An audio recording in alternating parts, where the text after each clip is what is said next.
আমরা এখন ক্লাস 9-10-এর জলবিদ্যুৎ চ্যাপ্টারের একটি অঙ্ক নিয়ে উপস্থিত। ক নাম্বারে শ্রেণীতে তুল্যরোধ কত?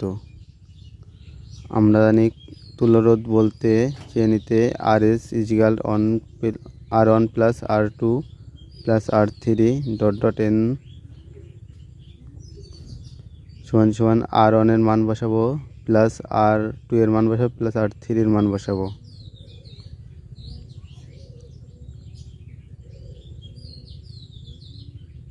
এবার আমরা হিসাব করে বসাবো। হিসাব করলে পড়াচ্ছে 16।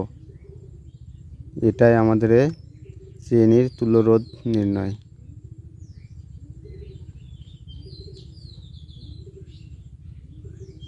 এখন আমরা ক নাম্বার থেকে খ নাম্বারে যাব। সমান্তরালে তুল্যরোধ কত? জানি R1/R সমান্তরাল তুল্যরোধে 1/R P by = 1/R1 plus 1/R2 plus 1/R3 এরকম সাজাতে হবে। মানে আমাদের তুল্যরোধ বলতে যেটা চারদিকে ঘেরা থাকে সেটার মধ্যে যে কয়টা রোধ থাকে সেটাকে আমরা তুল্যরোধ হিসাবে গণনা করি। এবার মান বসিয়ে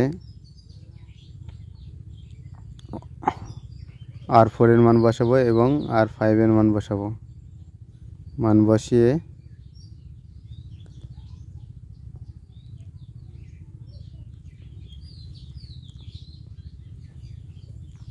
তারপরে আমরা হিসাব করব।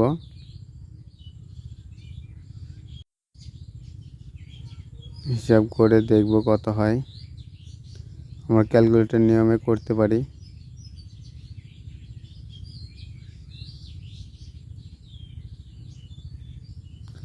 আমরা এটা যদি ক্যালকুলেশন করি তবে 3.42 ওহম অ্যান্সার।